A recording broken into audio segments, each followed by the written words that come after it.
Okay. And then cells have, so if you remember from that opening video, Mr. Anderson was talking about how cells have cytoskeletons, how they are kind of like lattices in their structure. So they are composed of thread-like fibers, and they are made of proteins, and they're usually not pictured in a cell diagram. And it's because it's just kind of hard to show all the important parts in one picture. Like they want to show the organelles, and then they also want to show the cytoskeleton, but the organelles kind of beat out the cytoskeleton for obvious reasons. They play a really important role. Okay, and the cytoskeletons give the cell its shape, and they can also move organelles around. They provide structural support for animal cells who do not have a cell wall. So remember, animals are also include or eukaryotic cells, and so we want to make sure we're only talking about the cells that do not have a cell wall. So the cytoplasm, oh, by the way, cyto means cell. So everything we're talking about here is like cytoskeleton. It is a cell skeleton. So think about your own skeleton and how that provides structural support and can move your limbs around. That is kind of the function, the purpose of a cytoskeleton, to be able to move the organelles in a cell around. Okay, so cell skeleton, and now we're talking about a cell plasm. And a plasm is the watery fluid that's in between all of the organelles. So it's a jelly-like substance, and it is mainly made up of water. And so its job is to hold everything in place. So example, yep, right there, that's where they're located. So that is its job. Okay, so next up in our journey tour of the cell is the nucleus. So again, different from the nucleus of an atom. So the structure. The nucleus of a cell contains the genetic information, that DNA, made up of those individual nucleotides. And the nucleus is surrounded by something called a nuclear envelope. It's a nuclear envelope or membrane with pores that control what goes in and out. So kind of think about the pores on your face. You know how people always talk about how they get those nose strips to open their pores or whatever.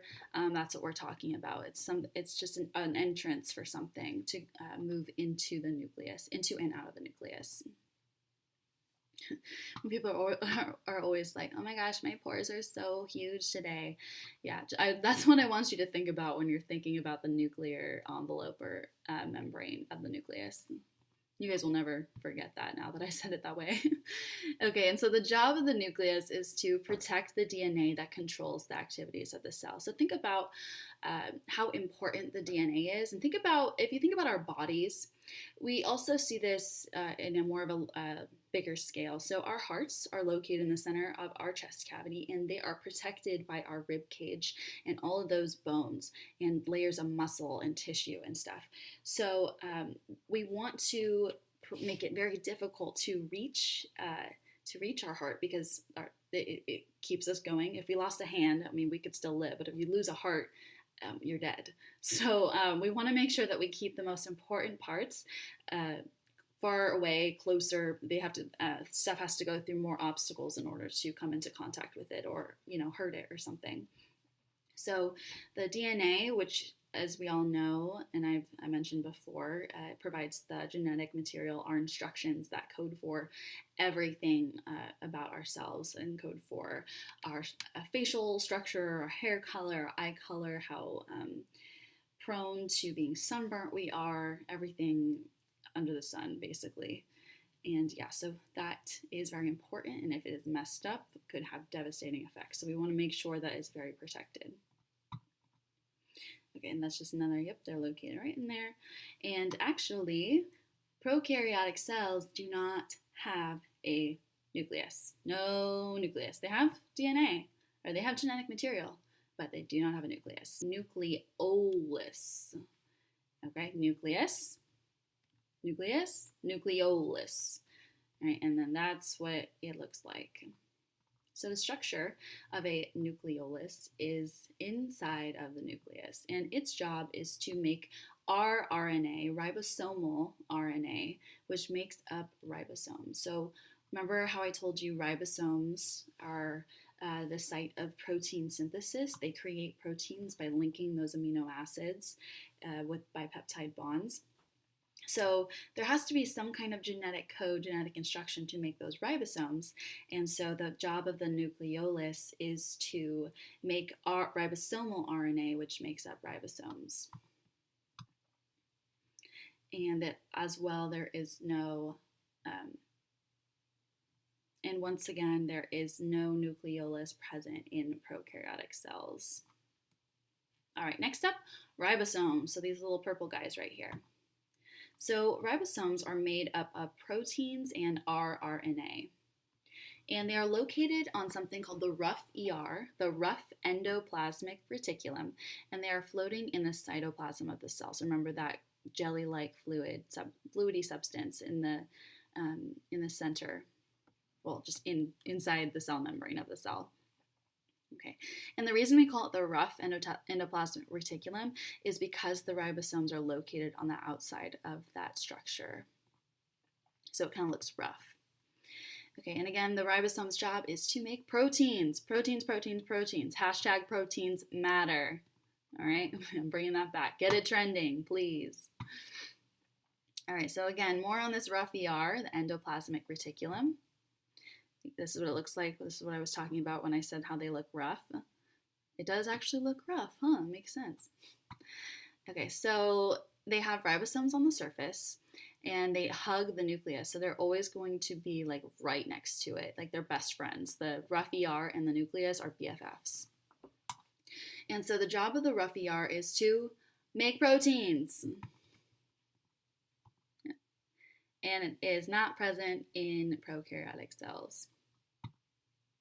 Now, so I mentioned there was a rough ER. Well, wow, there's also a smooth ER. And if you take a look at this picture here, I think you could probably guess what I'm talking about. Yep, right there. See how there's no ribosomes on it?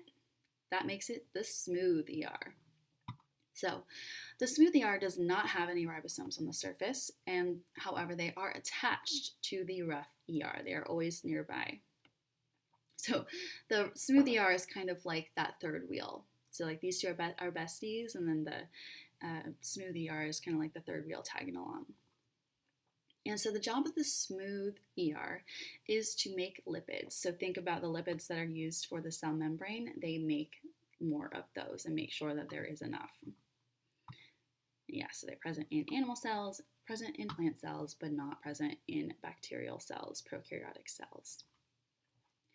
Next up in our tour of organelles is the Golgi apparatus, and this is what the Golgi apparatus looks like. And it kind of looks like pita bread. If you were to like look at it, actually, it will always be like a yellowish color, and so they look a lot like pita bread.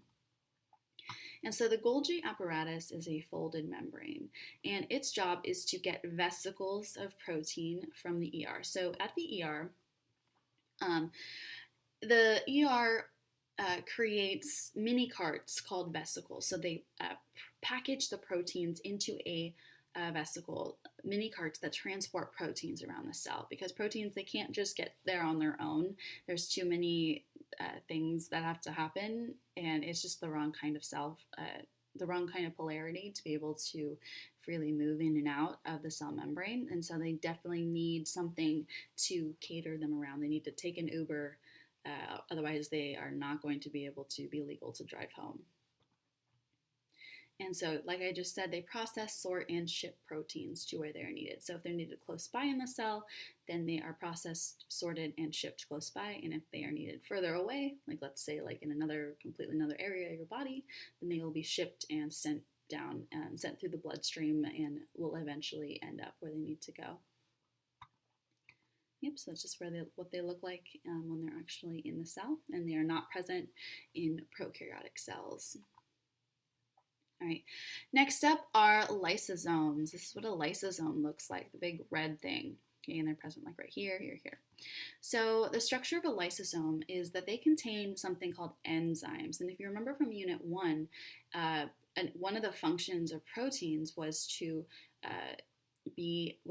enzymatic activity. So proteins, some specific proteins can be, they're also called enzymes. So they're specialized enzymes.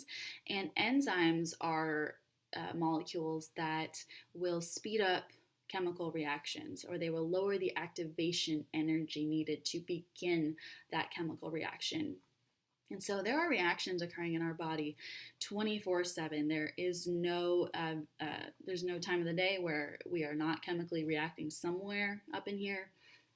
And so the job of an enzyme is just to help make that process a little smoother, especially in life or death situations. We definitely want to have enzymes that will make things a lot easier in times of desperation. And so the job of a lysosome is to break down dead stuff. So dead food, dead bacteria, old parts of cells. That's basically it can do programmed cell death, and so that's something called apoptosis, and that's a super fun word to say, apoptosis, which basically means cell death. So they are present in animal cells, but not in plant cells or prokaryotic cells. Okay. Take a break. What? What's happening? Oh.